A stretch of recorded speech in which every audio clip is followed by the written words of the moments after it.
Namo Buddhaya Bante. Nama saya Bill dari Medan. Izin bertanya beberapa pertanyaan boleh Bante? Boleh, silakan. Jadi saya mau tanya, cara untuk menghilangkan kekhawatiran di masa depan sama menghilangkan penyesalan yang udah dilakukan masa lalu dan hidup di masa sekarang itu gimana Bante? Udah. Ada lagi Bante. Kemudian yang kedua, kalau mengambil keputusan atau mengambil langkah itu lebih baik pakai kata hati atau pikirannya Bante. Kemudian yang terakhir, cara menghilangkan overthinking gimana Bante? Soalnya kadang misalnya sudah mengambil langkah ini, tapi kedepannya kadang kepikiran lagi. Kalau langkah yang lain betul nggak gitu? Nanti ke depan kepikiran lagi. Gitu sih Bante. Gimana cara mengatasinya? Mohon bimbingannya. Namo Buddhaya. Siapa tadi namanya? Bill. Bill. Bill. Ya. Bill, bukan Billy. Matikan dulu mic-nya. Pencet agak lama gitu.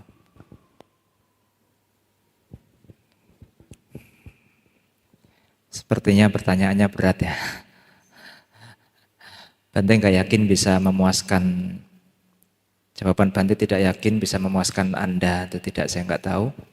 Tapi saya akan berusaha untuk semaksimal mungkin. Yang pertama, bagaimana caranya kita tidak hidup di masa lalu maupun masa depan, tapi hidup di masa sekarang. Ya hidup di masa sekarang. Terima fakta, maafkan masa lalu. Jojo,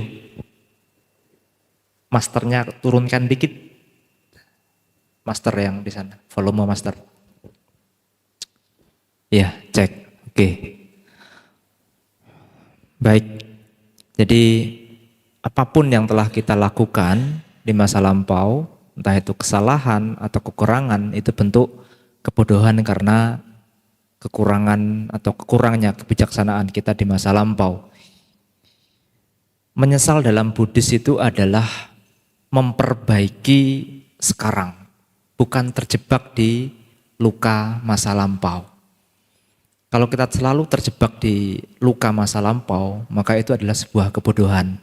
Karena faktanya masa lampau sudah berlalu, sudah tidak ada.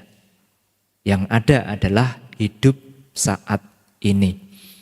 Bagi orang yang bijaksana, dia akan menggunakan pengalaman masa lampau untuk meningkatkan daya kebijaksanaannya.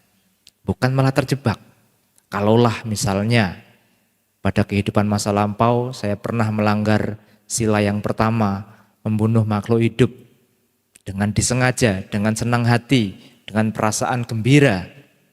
Ke depan setelah saya mengetahui bahwasanya membunuh adalah tidak baik, maka saya akan menghindari, bertekad untuk tidak membunuh ataupun menyakiti makhluk hidup.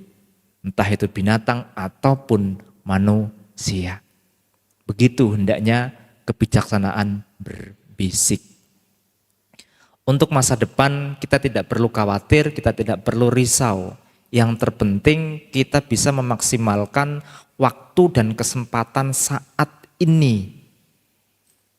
Kalau besok bagaimana caranya supaya besok saya tidak kelaparan? Oh, kalau gitu hari ini saya harus bekerja dengan giat untuk bisa membeli makan atau bagaimana supaya bisa hidup nyaman di esok hari. Hanya itu, sesimpel itu. Masalahnya manusia selalu dikhawatirkan oleh masa lalu ataupun masa yang akan datang. Memang tidak mudah. Prakteknya, teorinya seperti itu. Prakteknya tidak mudah. Kita perlu riset, kita perlu berkaca ke dalam diri kita. Toh kalau kita pikir-pikir enggak ada untungnya kita terus terjebak di penyesalan di masa lampau atau terjebak dalam sebuah luka masa lampau. Enggak ada untungnya kan? Yang ada malah sakit hati.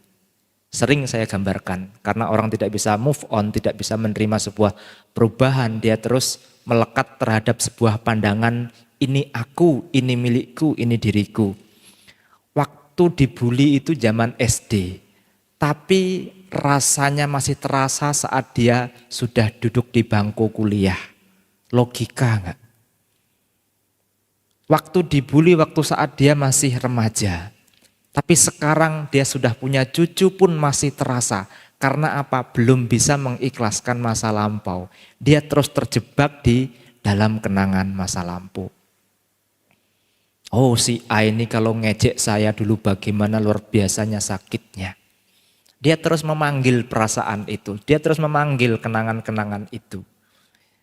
Karena dia tidak bijak menghadapi masa lalu.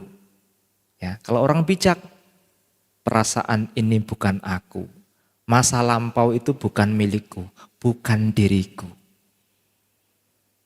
Itu adalah satu sugesti positif kalau kita bisa mau menggambarkan, ya itu sebagai bentuk sugesti psikologis dari dokter maha penyembuh yaitu Sang Buddha. Masa lampau bisikin aja dalam diri kita, dalam batin kita. Kalau keresahan itu datang, entah yang masa lampau atau yang akan datang. Misalnya contohnya di masa lampau. Masa lampau bukan milikku, bukan diriku, bukan aku. Selamat tinggal kawan, aku hidup di saat ini dan sekarang. Masa kita jatuhnya di umur 5 tahun masih kita rasakan di umur 24? Kan enggak logika. Biarkan luka, bekas luka itu ada, tapi setidaknya luka itu mengingatkan kita bahwasanya sakitnya saat kita ceroboh. Maka ke depan jangan sampai kita menjadi orang yang ceroboh. Masa manusia kalah sama keledai? Keledai aja tidak mau jatuh di lubang yang sama. Bukan berarti lubang yang lain masih banyak. Bukan seperti itu konsepnya. Ya, jadi jangan dibantah dulu. Oh, kalau lubangnya nggak mau jatuh di lubang yang sama, kan masih banyak jebakan lubang di masa yang akan datang. Berarti pemikirannya kurang bijak. Nah, overthinking yang berhubungan dengan sebuah keputusan itu tentu bagaimana kita bersikap terhadap satu hal atau fenomena yang terjadi dalam kehidupan kita. Siapa sih manusia yang tidak pernah jatuh? Siapa yang manusia tidak pernah sakit hati? Siapa manusia yang tidak pernah tidak mendapatkan apa yang diinginkan? Siapa? Semuanya pernah mengalami. Tapi dengan segala fenomena yang dihadapi, ada yang bijak menangani, ada yang kurang bijak, ada yang selalu terjebak di masa lampau. Yang terpenting di saat ini kita sudah berpikir sematang mungkin, sebisa mungkin, semaksimal kekuatan fisik maupun mental kita. Masalah hasil akhir serahkan kepada Pak Karma. Ya. Tentu keputusan saat ini juga itu bagian daripada sang karma. Tapi percayalah, kalau kita memiliki yang namanya pandangan benar, pikiran benar, ucapan benar, mata pencaharian benar, perbuatan benar, otomatis kehidupan kita juga akan baik-baik saja. Sekalipun ada masalah, karena kita sudah berpikir benar, berpandangan benar, walaupun masalah itu datang, welcome. Selamat datang masalah. Aku tidak takut menghadapimu. Ksatria. Siapa yang tidak punya masalah di dunia ini? Bahkan anak yang baru lahir, dia punya masalah dengan ibunya. Dia punya masalah dengan tempatnya yang tidak nyaman ketika dia pipis di tempat tidurnya. Bahkan anak kecil belum bisa ngomong, Koko sudah bisa tanya. Anak kecil punya masalah. Kalau nggak mau punya masalah gampang, nggak usah lahir. Ya, nggak usah lahir. Ya, jadi intinya yang terpenting kita sudah memaksimalkan waktu, kesempatan, serta kecerdasan kita untuk menghadapi masalah itu sendiri. Pada dasarnya manusia memiliki kemampuan, 5 kemampuan, ya, kekuatan keyakinan, kekuatan semangat, kekuatan kebijaksanaan, kekuatan perhatian, kekuatan konsentrasi. Hanya kekuatan ini kadang masih tertidur di dalam batin kita. Belum menjadi otomatis ketika diperlukan. Salah satu meditasi dilakukan Selasa Kamis setiap hari Anda di rumah atau dimanapun Anda mau mengembangkan batin Anda. Salah satunya adalah untuk mengaktifkan 5 kemampuan atau pancabala ini agar menjadi otomatis atau menjadi indria. Punya panca indria enggak? Ada kan? Panca indria itu sifatnya bagaimana? Kita mau nggak mau melihat, kita nggak mau mendengar, kalau ada suara ya tetap masuk. Tio Bu, kita nggak mau melihat benda yang tidak kita sukai, tapi kalau itu ada di dalam jangkauan mata kita, tetap akan nampak. Karena apa? Sudah otomatis. Bagi orang yang mampu membuat kekuatan, salah satu contoh, sudah mampu mengaktifkan kekuatan yang berhubungan dengan kebijaksanaan. Dia menghadapi masalah bukan dengan marah-marah, tapi dia menyelesaikan masalah penuh dengan keindahan. Mulai cara berpikir, mulai cara berucap dan bersikap. Itulah kekuatan kebijaksanaan Anda sedang bermain atau berfungsi atau bermanfaat. Bagi orang yang menyelesaikan segala sesuatu masalah dengan marah-marah, berarti kekuatan daripada kebijaksanaan belum tumbuh di situ. Belum menjadi otomatis di situ. Masih tertidur di dalam batin kita. Masih tertidur dalam bentuk-bentuk pikiran kita. Cara membedakan hati, kata hati dan pikiran dan kata hati, itu sebenarnya adalah hal yang sama. Kalau kita mau kita deteksi melalui pancakanda, kita itu kan hanya terdiri dari jasmani, perasaan, persepsi, bentuk-bentuk pikiran, dan kesadaran. Bentuk-bentuk pikiran itu banyak ragamnya, termasuk salah satunya adalah bentuk-bentuk pikiran yang baik tadi, kebijaksanaan tadi. Semuanya ada. Jadi sebenarnya entah kita mau memposisikan itu di kepala atau di otak, saya nggak tahu ya, itu hanya sebagai bahasa umum atau bahasa konvensional, bahasa kesepakatan. Batin kita itu luar biasa. Luar biasa, kenapa tidak? Ibarat sampah ada di sini, hal yang mulia juga ada di sini. Tergantung kita mau berpikir ke arah mana. Kalau kita berpikir tentang sampah, ya keluarnya sampah. Kalau kita berpikir tentang kemuliaan, tentang keluhuran, hasilnya juga hal-hal yang luhur, hal-hal yang baik. Kondisi yang menguntungkan. Jadi di sini itu ada sesuatu yang hina, ada sesuatu yang mulia. Ada kaca, ada permata. Tergantung kita mau mengaktifkan yang mana. Di sisi lain kita bisa marah-marah, di sisi lain kita bisa ramah. Di sisi lain kita bisa penuh dengan kebencian, di sisi lain kita bisa penuh dengan cinta kasih. Tergantung Anda mau mengaktifkan yang mana. Kita sama-sama orang yang sudah dewasa, sudah bukan anak TK lagi. Jelas karma mengatakan, baik menghasilkan kebahagiaan, keburukan menghasilkan penderitaan. Tergantung kita mau pilih yang mana. Mudah-mudahan bisa menjawab. Terjawab sedikit. Kalau baru terjawab sedikit, Selasa Kamis boleh rutin lagi. Setiap minggu jam 9:30 rutin ikut kebaktian di belakang. Setiap pagi, kalau bisa bangun pagi, kalau ada dana untuk beli nasi bungkus atau aqua 1 gelas, datang setiap hari ke sini jam 6.30. Anda akan mendapatkan cas positif, ya, Anda akan mendapatkan asupan gizi yang berhubungan dengan batin Anda. Yang butuh makan itu tidak hanya jasmani Anda, tapi batin kita juga butuh makan. Makanannya batin apa? Spiritual. spiritual yang berkembang.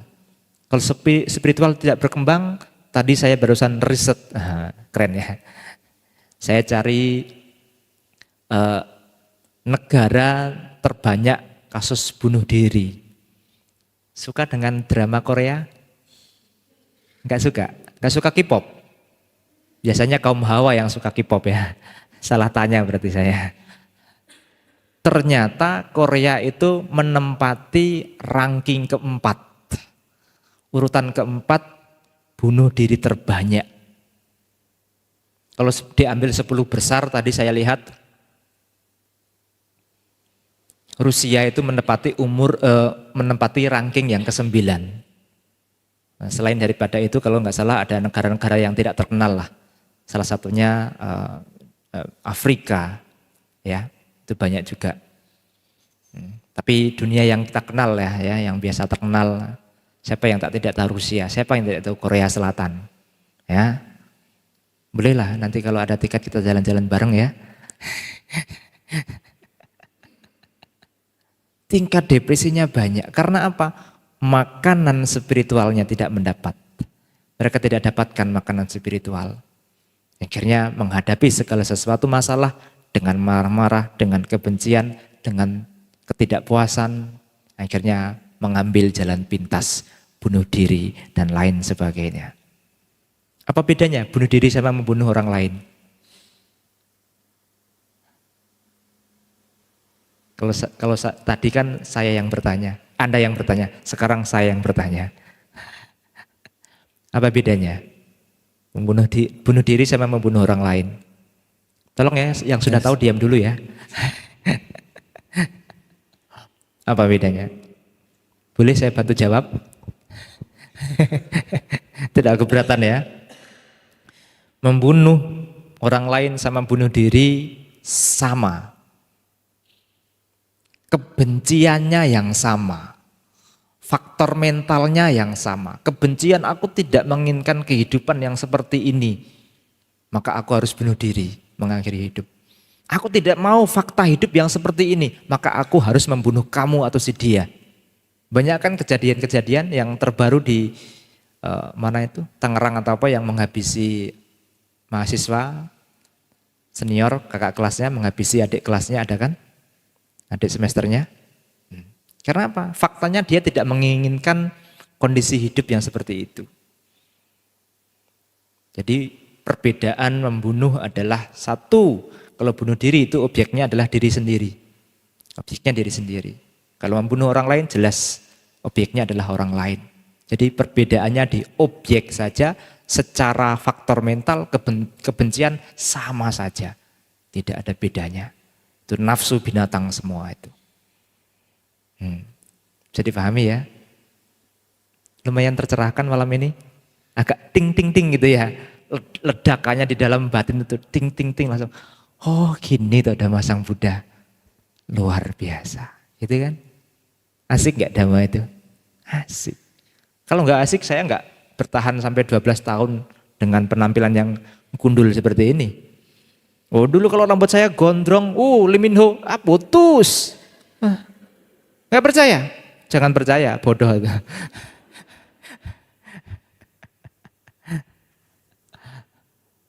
Oke, bisa dipahami ya? Oke, terima kasih. Ada yang lain?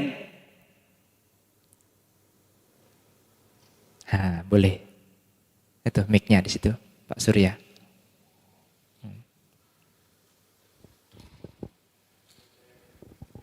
Dipencet agak lama. Tes. Ya.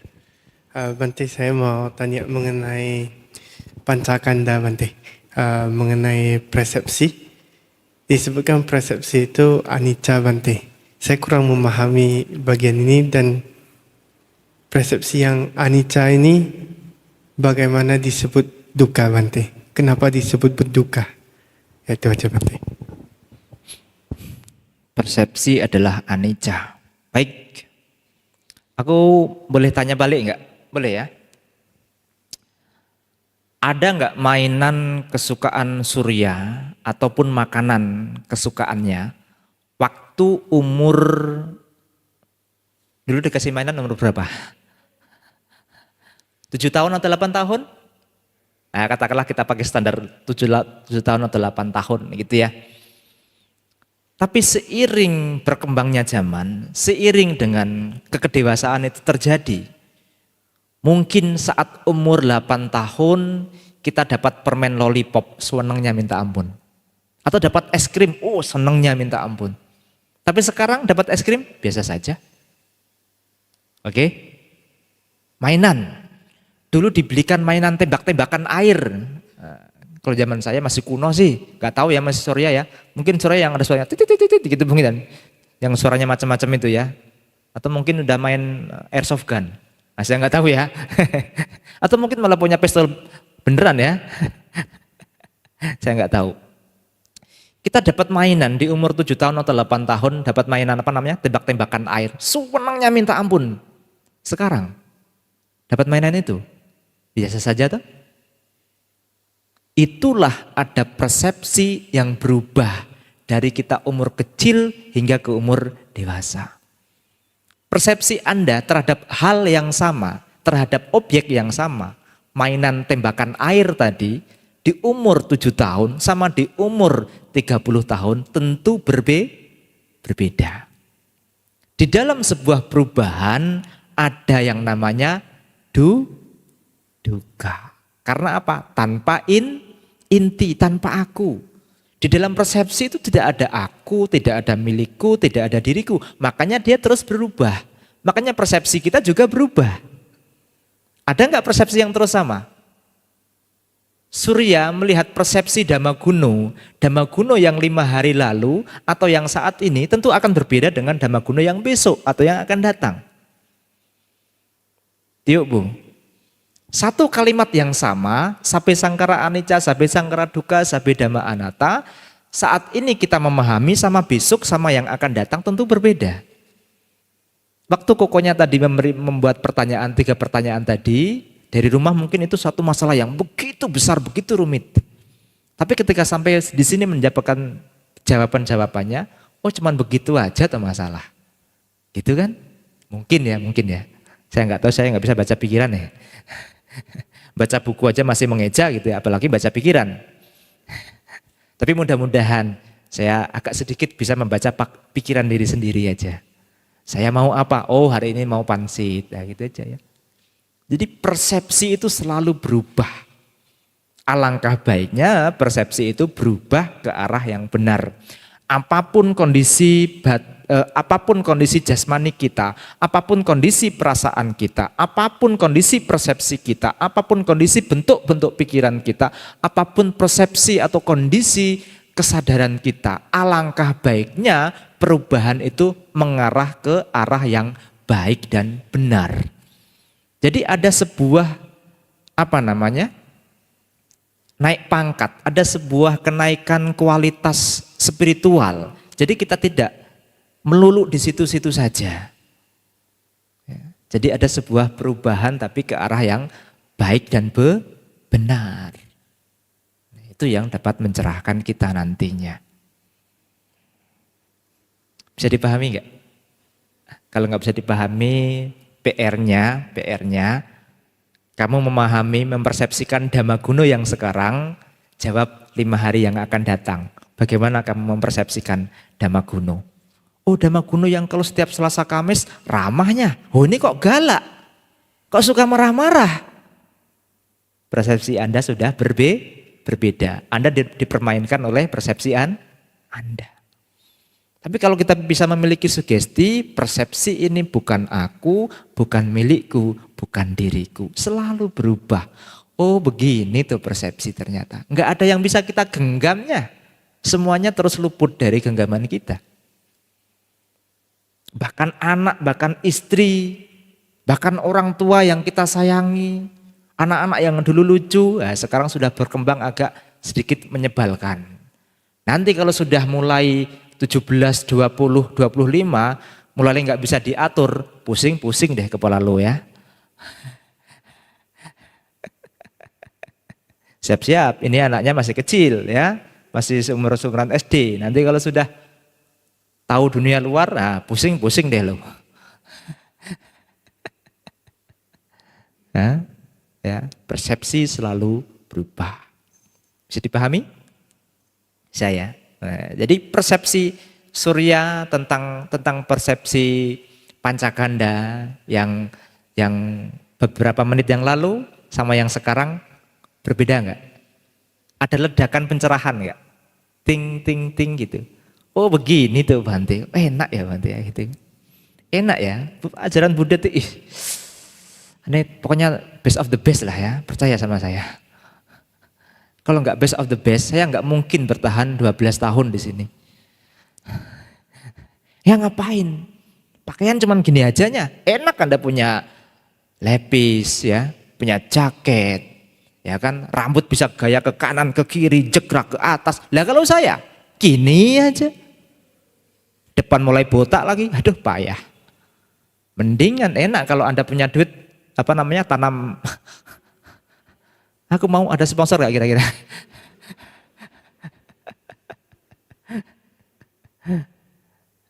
Ya. Oke, cukup. Cukup memuaskan. Ada lagi?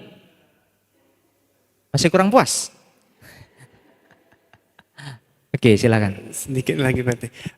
Tadi kan Bante bilang kalau perubahan itu kalau bisa yang ke arah lebih bagus ya, yang pancakanda tadi.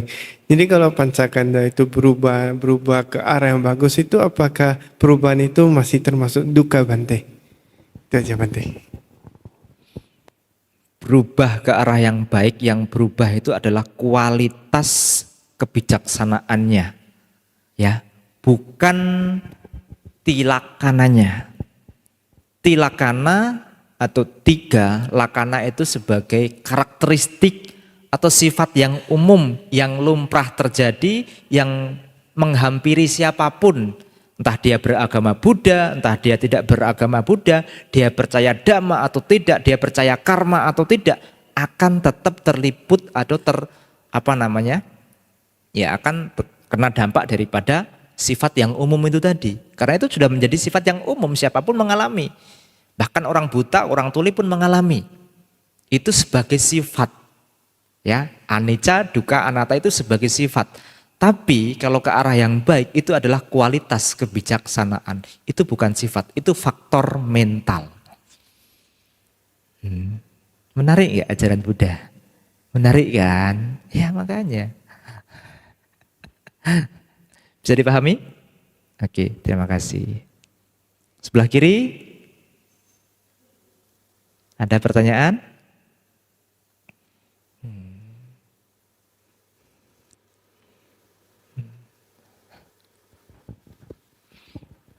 Atau cukup? Udah mau pulang? Cukup sudah mau pulang? Sebenarnya kayaknya kokonya yang Kamis lalu yang bertanya sama Bante Tanawaru nggak datang ya. Tadi sebenarnya saya pengen menyampaikan tentang yang berhubungan dengan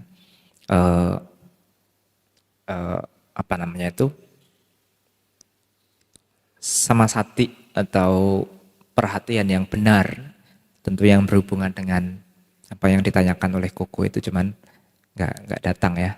Jadi nyambung ke pertanyaan, nah, nggak apa-apa. Mungkin lain kali. Itu sangat-sangat relate, sangat berhubungan dengan apa yang ditanyakan. Karena saya sudah persiapkan, oh ini kalau dijawab begini keren ya gitu. Ternyata orangnya nggak datang. Oke, ada pertanyaan? Masih punya waktu 10 menit, biar pas sampai jam 9:30. Kita jangan berpikir lama atau aneh bosen, jangan. Karena itu bagian daripada faktor mental yang buruk. Faktor mental yang melemahkan kualitas-kualitas kebijaksanaan.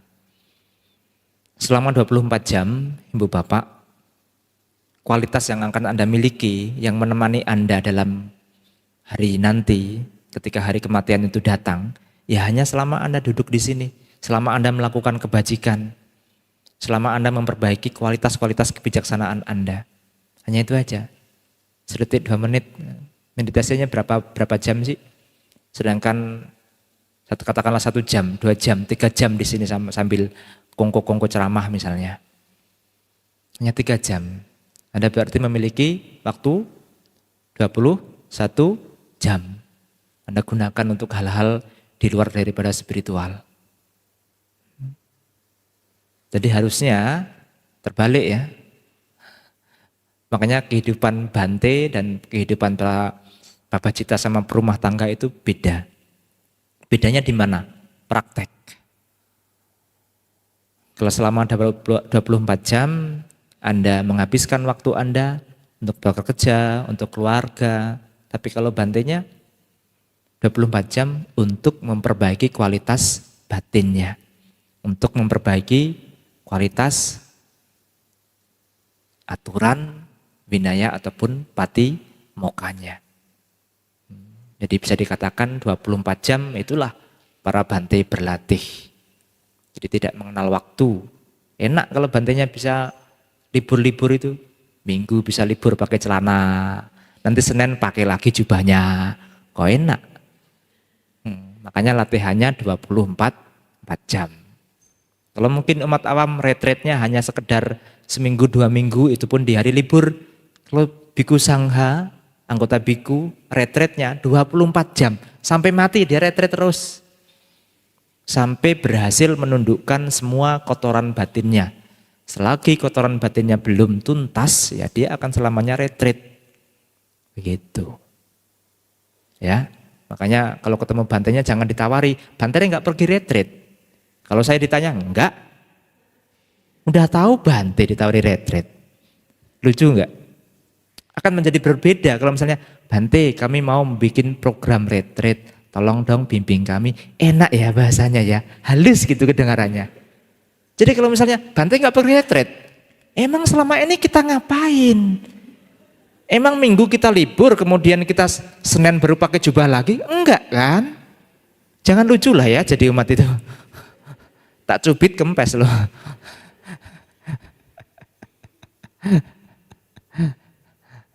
Ya, jadi kalau ada orang yang tanya, Bante nggak pergi retret? Saya langsung jawab lantang aja, enggak. Ya, bahkan seorang biku itu jalan pindah patah saja. Kalau bisa ya, kalau nggak ada nggak diajak ngomong sama umat-umat yang lagi pindah patah, kanan kiri, kanan kiri, kanan kiri. Atau budo. Kalau lagi kesel, bodoh.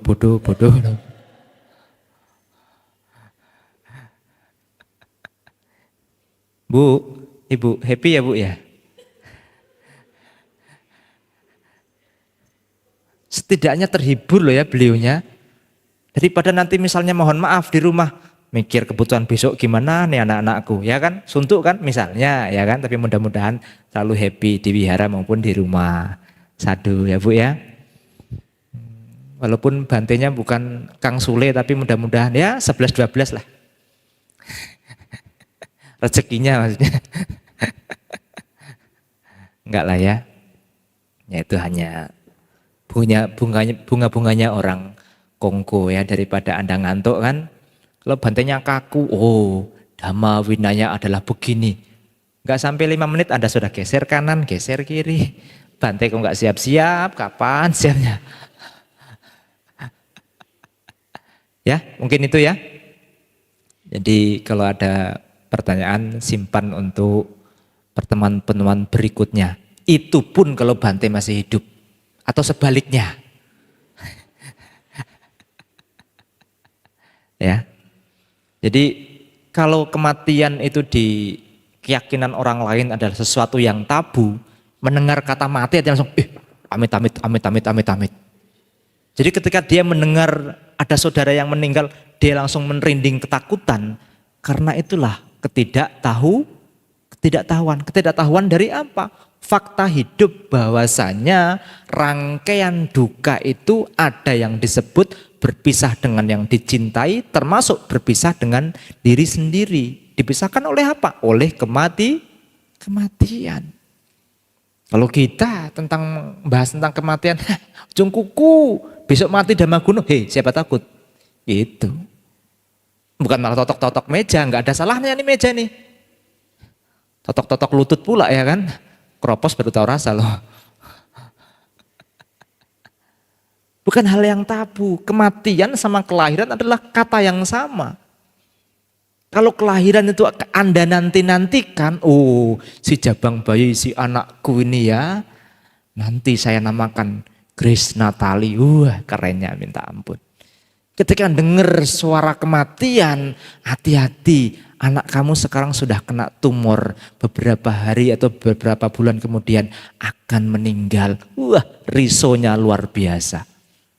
Padahal kata-kata mati dan kelahiran itu adalah hal yang netral di mata duka. Di mata rangkaian duka itu hal yang netral, hal yang biasa-biasa saja. Hanya pola pikir kita saja yang berbeda. Menganggap sebuah kelahiran sesuatu yang wow, dan menganggap sebuah kematian sesuatu yang harus ditakuti. Boleh takut kalau kita tidak punya bekal kebajikan. Kalau kita tidak punya permata. Selagi kita memiliki permata Buddha, Dhamma dan Sangha, apa yang ditakutkan? Marah di depan kita aja, hei marah, macam-macam loh. Saya punya 3 permata, Buddha, Dhamma dan Sangha. Jiwa laka jika kok beluk dem-dem, buah. Pergi semua marahnya. Enteng aja, ya. Jangan menganggap masalah itu berat sekali.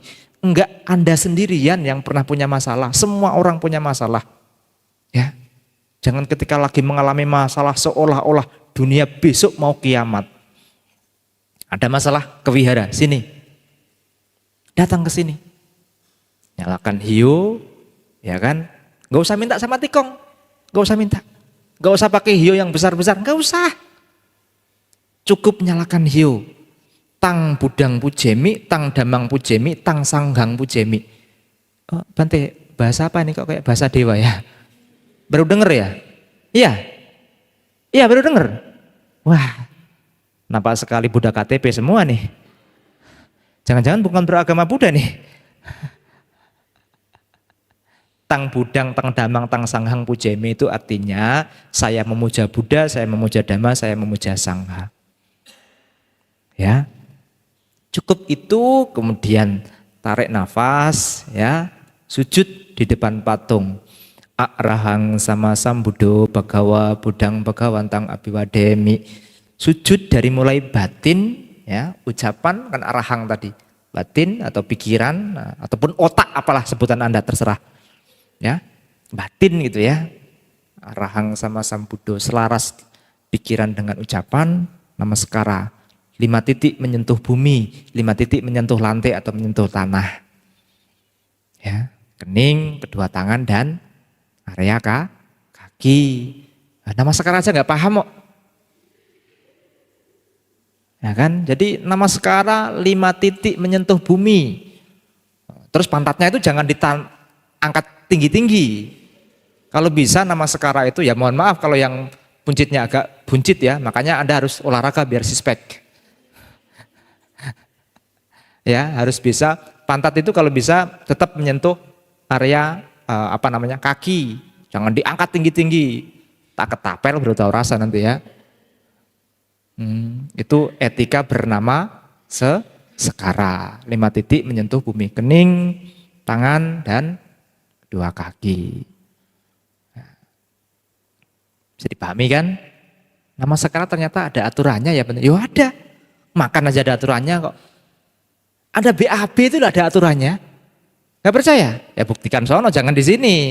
Kacau kalau di sini. Ya semuanya ada aturannya, ada etikanya. Ya, sujud, arahang sama sambudo. Makanya harus paham itu arti arahang itu. Itu bisa mendinginkan hati yang panas. Ya, arahang sama sambudo, keyakinannya terbangun dengan Buddha Dhamma dan Sangha. Swakato Bhagavata Dhammo Dhammang Namasami. Supati Pano Bhagavata Sangho Sanghang Namami. Udah, namaskara dengan sepenuh hati. Ya, kalau belum masih risau, resah dan gelisah, tarik nafas panjang. Buddho. Oke, kalau masih belum bisa, tanya. Acik Koko di sini ada bantenya enggak? Kalau ada, mau tak ajak berantem. Bukan ya, kalau ada saya mau ketemu gitu. Ya, saya mau ketemu supaya masalah itu tidak buntu di sini, tidak nyangkut tertali di situ, tidak. Masalah itu kalau bisa menghadapi sendiri, hadapi. Kalau nggak bisa hadapi, cari orang yang Anda anggap bijak. Cari orang yang Anda anggap mampu untuk menyelesaikan permasalahan batin Anda. Jangan pergi ke tempat dukun, jangan ke tempat paranormal. Nanti solusinya juga pasti kurang tepat, kurang akurat. Bolak-balik saya nyatakan demikian. Ya, ingat itu. Terima kasih, itu yang dapat saya sampaikan. Mudah-mudahan apa yang telah disampaikan dapat membawa dan menambah wawasan kebijaksanaan kita semua. Akhir kata, mohon maaf atas segala kekurangan. Sabi sata bawantu sukitata, namo buddhaya, namo dhammaya, namo sanghaya. Ya, kita tutup.